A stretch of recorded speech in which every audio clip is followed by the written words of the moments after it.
Imagine a teenager you barely know stepping into your driveway, pointing at the motorcycle you saved for and rebuilt with careful hands, and saying, "Mom says the HOA approved it, so you're giving it to me."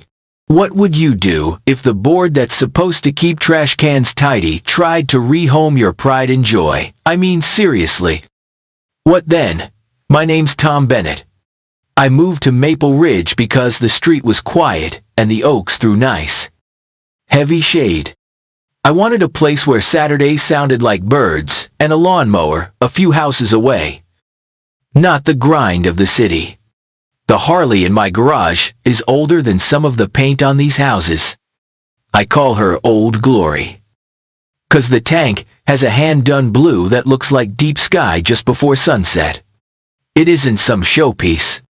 It's the one thing I tinker on when the world gets loud.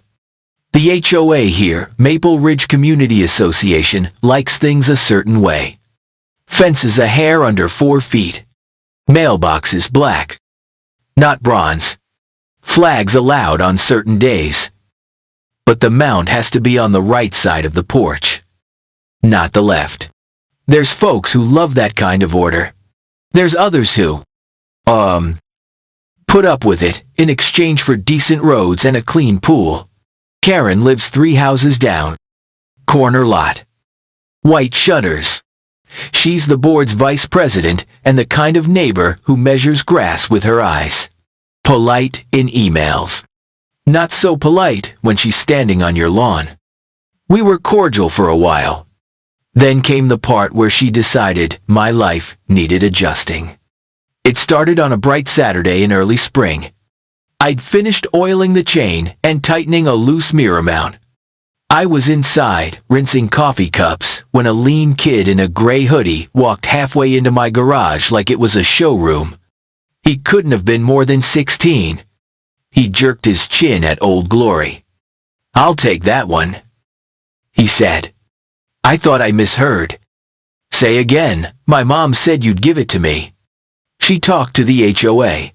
He said HOA like it was the DMV. Like some stamp had been applied, and all I needed to do was hand over the keys and feel grateful. I laughed the wrong kind of laugh. The sort that says, you're trying not to be rude. "I think you've got the wrong house, buddy." He said his shoulders. "She said you don't ride it. It's like a noise issue. And an eyesore." The bike was waxed, covered, cared for, and parked inside. "Eyesore," I said. "Slow," Mom said. He repeated. Like that made it true. I stepped out to the driveway. There she was. Karen. Sunglasses the size of teacups. Arms crossed. Speaking with 2 other neighbors as if hosting a small outdoor press conference. She gave me a friendly wave that didn't feel friendly at all. "Karen," I called, keeping my voice even. "Can we talk?" She strolled over and looked past me into the garage like a prospective buyer. "Tom. Good news. We've been discussing solutions for the motorcycle. It bothers several residents. And since you rarely use it, I use it every weekend," I said. "And sometimes midweek, if I'm honest." She smiled like I was a toddler, insisting the moon is cheese. Be that as it may, the board believes the best path is to place it with someone who appreciates it and will ride it elsewhere. Her gaze slid to the kid. "My son turned 17 in late summer. He's passionate about learning." "You're serious?" I said. "Very." She said. "We're big on community solutions."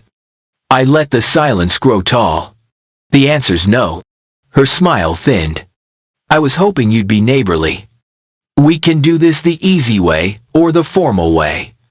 "I'd hate to see the formal way," I said, "because sometimes my mouth runs ahead of my better judgment." She nodded, like I'd confirmed a prediction. She turned on her heel, kid in tow, and the little group moved down the sidewalk in a brisk cloud of perfume and certainty. For a day I told myself it would blow over. People say wild things on a curb and forget them by dinner. Then, 3 mornings later, I pull into my driveway after a short loop through the back roads. I haven't even killed the engine when a police cruiser coasts to the curb. Lights, painting my garage door. Another one stops right behind it. 2 officers step out with that hands near the belt caution that makes any law-abiding man's stomach drop. "Sir," the taller one says. "Step away from the motorcycle." I thumb the kill switch. Swallow. And take a step back. "What's this about?" "Report of stolen property," he says, flipping a small notepad. "A resident states you unlawfully took possession of a motorcycle promised to her minor son." "You've got to be kidding," I say, but I keep my palms open and my tone polite. "Title and registration are in the office. Top drawer. Feel free." Karen appears like she's been waiting around the corner for her cue. "That's the bike," she says, pointing. "He agreed to donate it. Then he reneged. He's unstable. Officer, he rides too fast." The noise rattles my windows. Even now I remember the way my jaw clenched. Not from the accusation people say plenty, but from the way she aimed the word unstable. Folks toss that around when they want to paint you as a problem, instead of proving you did anything wrong. The officers retrieve my papers. Check the VIN with a quiet efficiency. I appreciate, and hand everything back. "It belongs to Mr. Bennett." The tall one says to Karen, "No evidence of theft. Please do not use emergency services for community disputes." Karen's mouth opens and closes. The kid shifts behind her like a spotlight got too hot. The officers leave. Karen doesn't. She lowers her glasses and says in a voice sweet as fake sugar, "If you won't be cooperative, we'll escalate through the board. Do what you need to do." I say, "Within the rules." 2 days later, a cream envelope lands in my mailbox. HOA letterhead. Notice of courtesy violation for mechanical noise after quiet hours. Visual clutter visible from the street. And my personal favorite. Failure to follow through on a verbal commitment made to a minor resident. There's a fine schedule. There's also a line about additional fines for non-compliance. I sit at the kitchen table and laugh. Because sometimes you laugh to keep from swearing. Then I start a folder. You live in an HOA long enough. You either learn to document or you learn to pay. I choose the first. I write dates in full words, the month, and the day, so nobody can say they misread. I print the title, the registration, insurance, maintenance logs. I pull the doorbell cam footage of the kid saying, "Mom said you'd give it to me." In case anyone needs a memory jog. I make copies like a man setting out sandbags before the rain. I also call my neighbor Mr. Alvarez, a retired school principal who has the patience of a saint and the spine of a flagpole. He's lived here since the neighborhood was dirt and sales trailers. He's seen boards come and go. He sighs when I explain. Karen gets an idea in her head and calls it policy. He says, "You're not the first, Tom. You might be the first who pushes back." I don't want a war. I say, "You want your Saturdays and your property." He says, "That isn't war. That's boundaries." We talk about how to show up to a meeting without becoming the story. He tells me to dress one notch nicer than I feel like. To bring copies for everyone. To speak once and only once. And to let silence make my points look heavier. And, remember, he adds, chuckling. No finger pointing. People hate fingers. I mark the next board meeting on my calendar. If there's a formal way, we'll do it formally. Within the rules. where everybody has to sign their names and look each other in the eye. The Maple Ridge clubhouse smells like carpet cleaner and chlorine from the pool next door. The board sits behind a folding table with name placards that look suspiciously handmade. Karen is dead center, even though she's only the vice president. Bill, the actual president, clears his throat the way men do when they've had to clear it a lot. New business? He says. Karen's hand slices the air. I'd like to address Mr. Bennett's ongoing non-compliance regarding the motorcycle nuisance. She says nuisance like it has legal teeth. Bill gestures for me. Mr. Bennett, I stand. Smooth my paper stack. And pass copies down the row. Title. Registration. Insurance. A typed timeline, dates spelled out. Times in words. Everything clear. On top a still from the doorbell footage, with the kid in my garage doorway. Mouth open mid-claim. In short, I say. Measuring my syllables. I never promised anything to anyone. The motorcycle is legally mine. Stored inside. And operated within posted hours. The police confirmed as much. Any suggestion otherwise is a misuse of the complaint process. Karen leans forward. That footage was taken without consent. It's my doorbell camera. I say. On my property. The footage exists to clarify. Not embarrass. A board member to Karen's left, Diane, I think flips through the copies. Her eyebrows creep north. He's got the documents. She murmurs. Karen lifts her chin. Documents can be forged. Bill shoots her a look that says, please. He asks me, do you ride outside of quiet hours? No. I say. Saturday mornings after the sun's up. Sunday afternoons. Sometimes a midweek evening around dusk, if I've had a day and need to. You know? Clear the cobwebs. Never before dawn. Never after dinner. Diane says.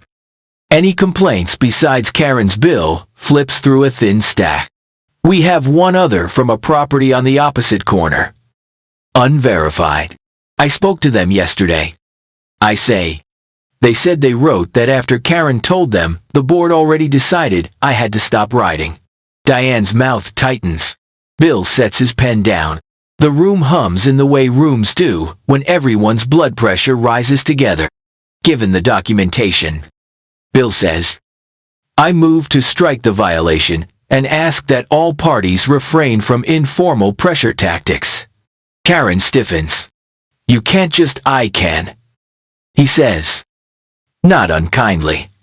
We follow our own rules or we lose any right to them. A few neighbors clap. Then stop. Remembering where they are. The motion carries. Karen sits with a frozen smile that could chill coffee. I wish that had been the end. In a fair world. A clean vote and a quiet apology would close the book. But the world's not a fair court. It's more like a middle school cafeteria. The minute you turn your back. Whispers start walking. That night. A thread pops up on the neighborhood app. Someone with a floral screen name posts about a resident with a large, dangerous motorcycle who refused to follow agreed-upon compromises. The comments bloom like dandelions. Half the street has opinions and none of them were in the room. I don't respond. Mr. Alvarez had warned me. Do not swim in gossip. He said. It's like quicksand with emojis. 2 days later. A glossy letter arrives from a law firm I've never heard of. Cease and desist. It says in bold. Accusing me of emotional manipulation of a minor and intentional infliction of distress upon a mother and son household. The proposed remedy: surrender the motorcycle as a restorative gesture or face civil action. It reads like a script. Not a case. The paper shakes in my hands. Not because I'm afraid of court. I'm not, but because of the gall. I call an old friend, Nadia, who practices law in the next county. She listens. She sighs. Then she says, "This is empty thunder." Still. We answer. We draft a calm response that attaches my documents, the police incident number, and the board's vote striking the violation. We include a notice that further false claims will be treated as harassment. Nadia sends it certified, with that green card that makes people sign for their own nonsense. Almost immediately, the tone on the app softens. A neighbor named Linda posts, "I sit 2 houses down. He rides normal. Sounds like a low hum, not a jet." Let's not be dramatic. Hearts gather under her comment, like ladybugs. A guy with a contractor's logo says he's heard far worse from lawn crews on a Tuesday morning. Someone else says they like the way the chrome looks when it catches the sunset. Karen stops waving when we pass on morning walks. She looks through me like I'm glass. Her son bikes past in the afternoons with friends, face hot with that teenage mix of embarrassment and defiance. I nod to him. He nods back. Barely. A week later, Bill knocks on my door. He's holding a thick folder and a face full of apology. "We're revising the complaint process," he says. "No more anonymous submissions. Evidence required up front. Clear timelines. And we're reminding board members they can't use their title to push personal preferences." He exhales like he's been carrying groceries too far. "I'm sorry this got as far as it did. I appreciate that. I really do. Most folks aren't villains. They're tired. They pick the least hard thing in front of them and hope it's also the right one. Sometimes it's not. You'd think this would be the part where the credits roll. But a person like Karen doesn't flop on the mat after the bell. She strategizes. For a while, it's small stuff. A flyer on my windshield about motorcycle safety, underlined in 2 colors. A tidy pile of leaves mysteriously swept back into my gutter after I clear the sidewalk. A note in looping handwriting reminding me that some neighbors nap in the afternoon. Little pebbles of bother tossed at a window. Not enough to break it. Just enough to keep you glancing that way. Then the kid shows up again. Not in the garage this time, on the sidewalk. Hands in his hoodie. Pretending he's not there to talk. I step out with a shop rag and a half-greasy grin. "You like bikes?" I ask. He shrugs. "Yeah." "You ever ride?" He shakes his head. "Mom says they're reckless." "Reckless is a person," I say. "A machine's just a machine." I nod toward the workbench. "You want to learn how to change oil, no riding. Just tools. It's, not as cool as Instagram makes it. But it's honest." He hesitates like the sidewalk is a border and I'm asking for a passport. Then he steps over. We spend an hour talking torque, drain plugs, and the happiness that is not dropping a washer into a pan of hot oil. He asks good questions. He smiles without meaning to. When he leaves, he says, "Thanks." Like the word weighs more than he expected. I sleep better that night. Not because anything is fixed, but because the fight isn't the only thing happening anymore. There's also this small, steady thread of normal human decency. Summer gets hot enough to make the asphalt shimmer. Karen escalates. Not with police this time. She's learned that door, but with paperwork and performance. She files a request to amend the bylaws to restrict recreational vehicles within sight of the street. She schedules a special session and invites a handful of folks who don't attend meetings unless someone brings cookies. Mr. Alvarez hears and knocks on my door with his rolling cart full of binders.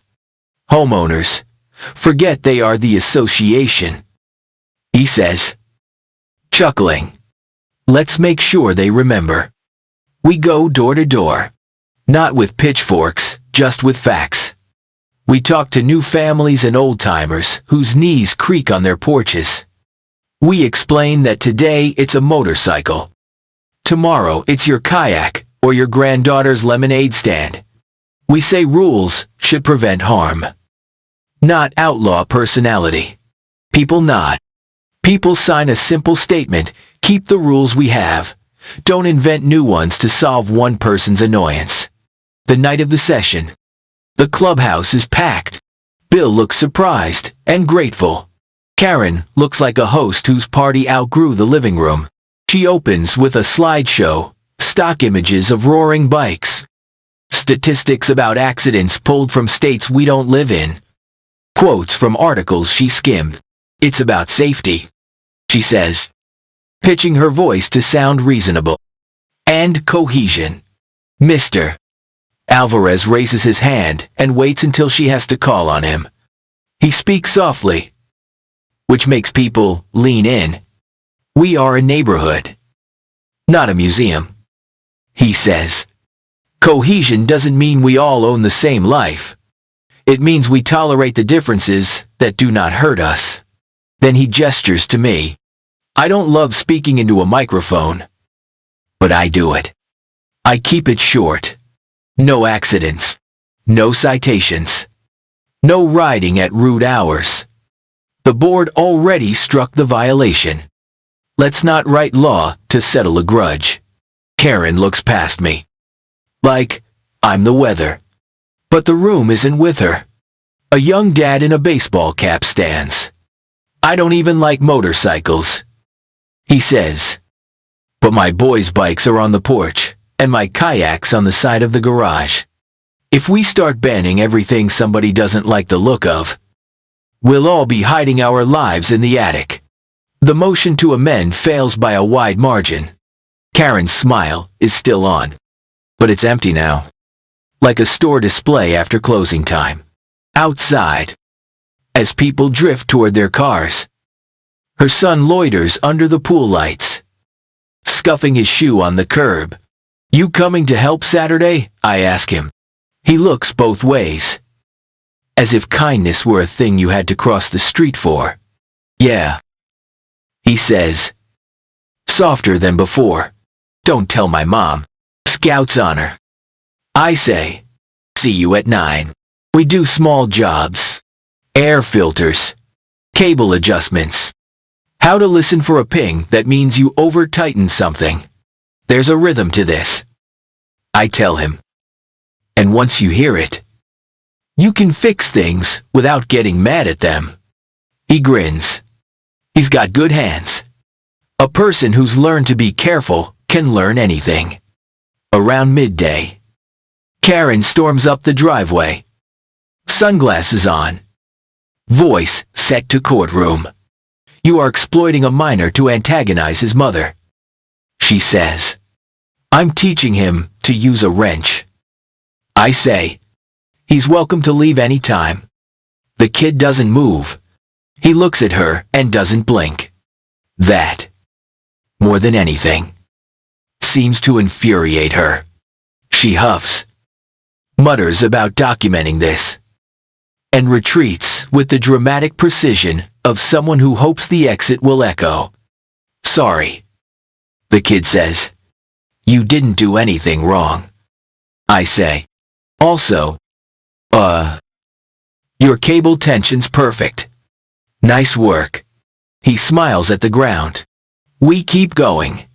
A week later, Linda and a few others bring me cookies and a list. Names and addresses.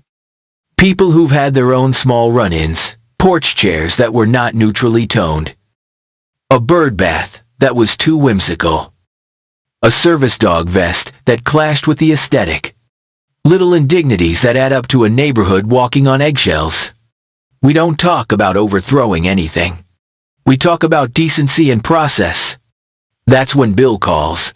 We've had a rash of, strongly worded emails from Karen, he says, accusing the board of bias, threatening to lawyer up, claiming we've lost control. He clears his throat. We need to reset. The board schedules a proper hearing not about my bike now, but about board conduct. It's surreal. Sitting in the front row, while the vice president of the HOA answers questions like a teenager who got caught borrowing the principal's car. Did you tell residents the board had decided on outcomes before any vote? Diane asks.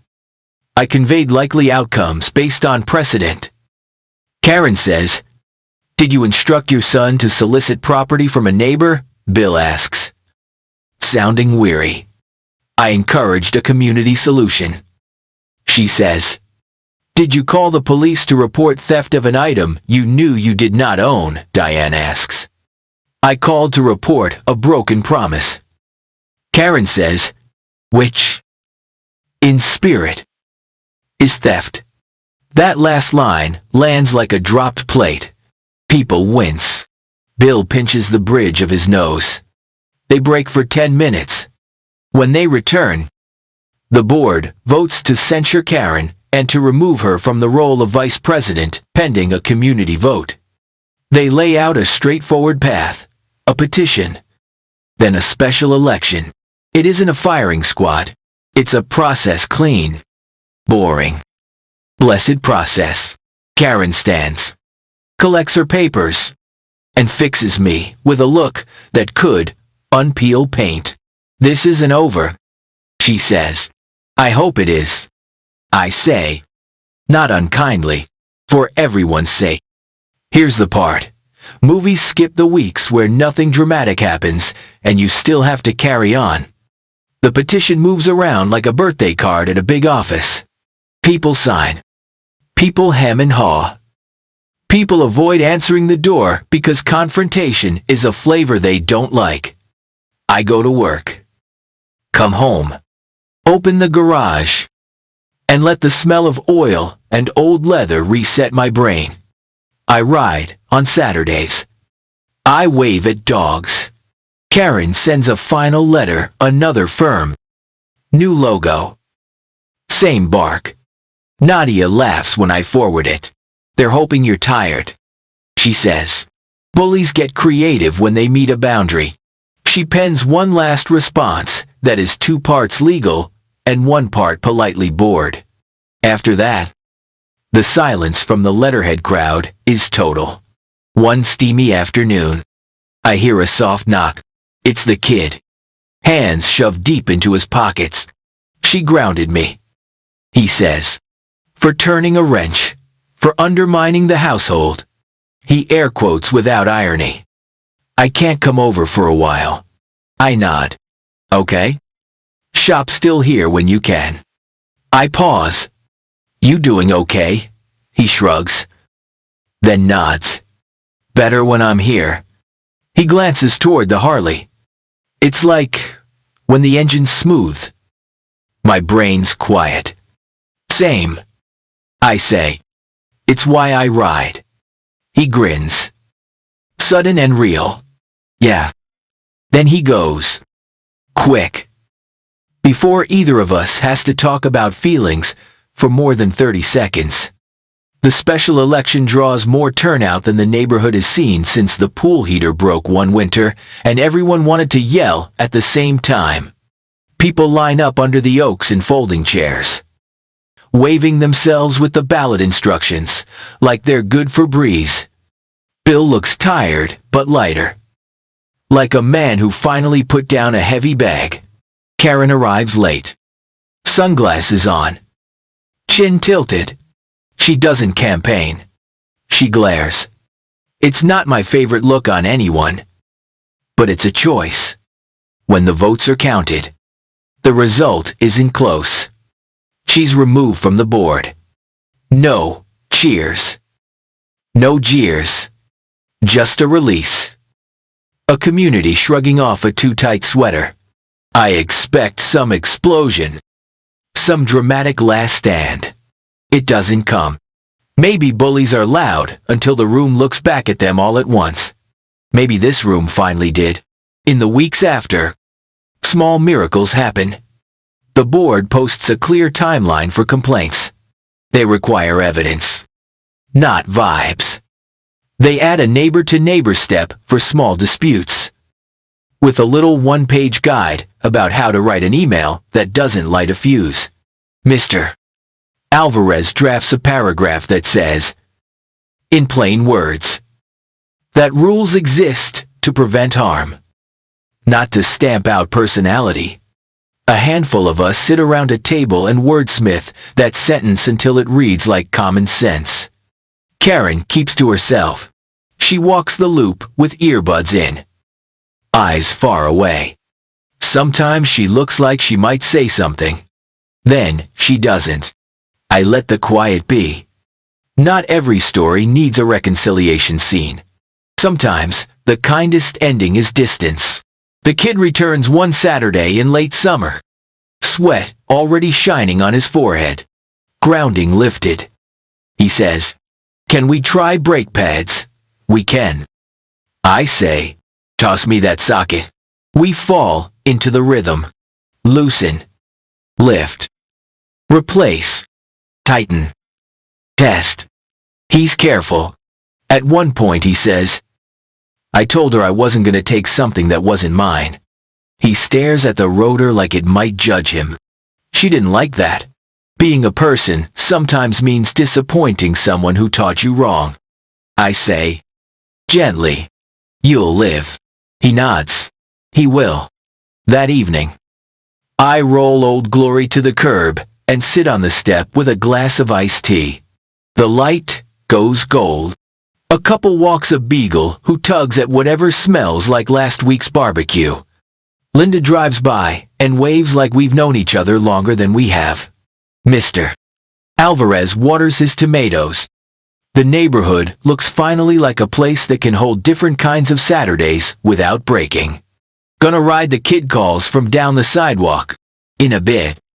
I say, "You want to hear the engine after the new pads bed in?" He nods and jogs up. Stands a little to the side, like we agreed. I thumb the starter. The engine catches.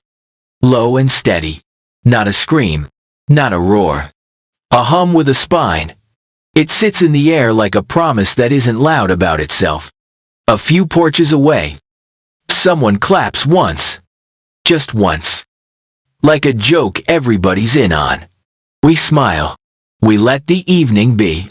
When folks ask what changed things, I could say the documents, or the meetings, or the votes. Those mattered. But what really changed it was this. I refused to perform the villain Karen wrote for me. I didn't yell. I didn't post clapbacks. I didn't turn the neighborhood into a courtroom. I showed up with receipts and respect. And I outlasted her appetite for drama. Also, I taught a kid how to listen to a machine, which is another way to teach a kid how to listen to himself. That part wasn't strategy. It was instinct. But sometimes instinct saves you from turning into the thing you hate. There's this phrase people do online, "Tell me you live in an HOA without telling me you live in an HOA." For me, it was learning how to say no with a smile and a stapled packet. It was understanding that order and control ain't the same. Order is the lane paint on the road. Control is the guy tailgating because he thinks he owns the lane. Every once in a while, I'll catch Karen watching from behind her blinds when I roll past. I don't wave. She doesn't. Either. I don't think she'll ever like the bike. I don't need her to. The point was never to make her a fan. The point was to keep my life from being co-signed by someone who didn't have to pay for it. Bill asked me to help with a courtesy code, a short list of neighbor norms written in plain human words. We drafted it on a Tuesday night, at a long table with bad coffee. It says things like, talk first, document second, escalate last. It says, assume good intent, but verify. It says Saturday morning is for lawnmowers, leaf blowers after lunch, engines in the late afternoon, and quiet by dinner. It's not law. It's culture. It reads like the way folks in small towns do things without having to write them down. The board also added a line I love. Aesthetic preferences are personal. The association may not enforce personal taste. Reading that felt like taking a pebble out of my shoe after a long walk.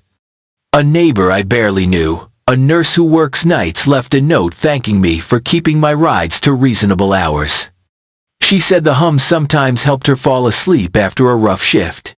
I taped that note inside the cabinet, where I keep rags and filters.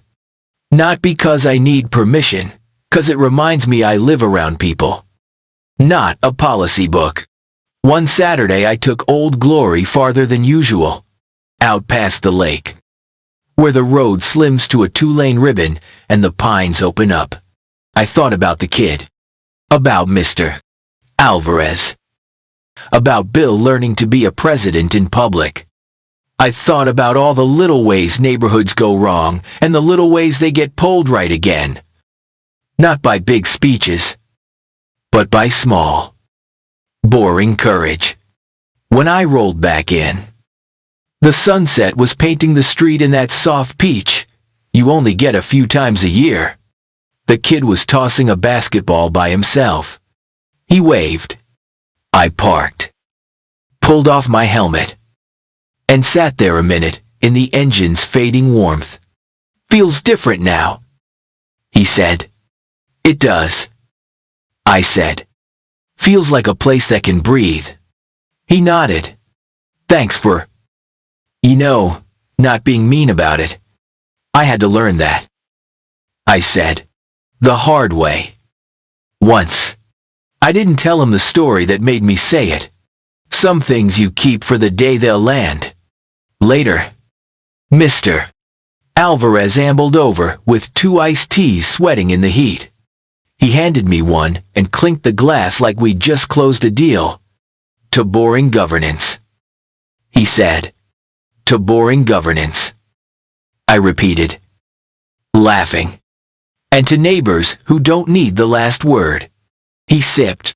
He said.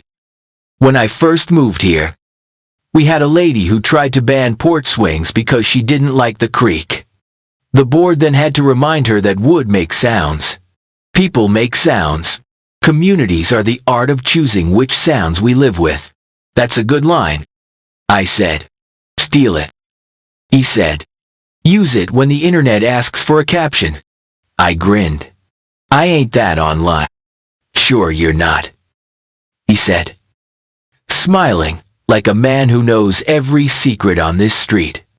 If you're listening because your HOA just did something that knotted your gut, here's what I learned. Spoken plain. 1 document in calm. Complete sentences. Dates in full words. Keep copies. 2, show up to the meeting like you're the only adult in the room, and hope you're not. Speak once. Don't spar. Let paper do the punching. 3, assume some folks are just tired. Not evil. Give them a way to choose decency without having to admit they messed up in public. 4, draw your line and stand there. Don't inch back every time someone waves a new letterhead. And 5, maybe the only one that matters, remember you live next to people who have their own Saturdays they're trying to protect. If you can, make your life heavy on the parts that aren't the fight. Invite a kid to turn a wrench. Wave to the dog. Share tomatoes. Be the reason the HOA doesn't have to make up rules. 'Cause you already acted like a neighbor before anyone asked. So here we are. The oaks still throw their shade. The clubhouse still smells like chlorine. Bill's gavel still sounds like a spoon on a cheap mug. Karen's blinds still twitch some evenings. And Old Glory still starts on the first try. A low, steady hum that says nothing except I'm here. I'm running. I'll take you where you're going if you treat me right. Imagine paying dues for a place that could have turned into a courtyard for one person's preferences, and then watching it choose something better. Imagine saying no without spite, and yes without fear. Imagine a Saturday where the loudest thing is your own sigh of relief when you pull back into your driveway and know finally that your life inside those property lines is yours. What would you do here? Anyone else had a HOA pull a stunt like this? Drop your story below. Tell me your wildest find. Your pettiest letter. Your best win. Let's trade notes. 'Cause, the manual for living with neighbors is one we all keep writing together.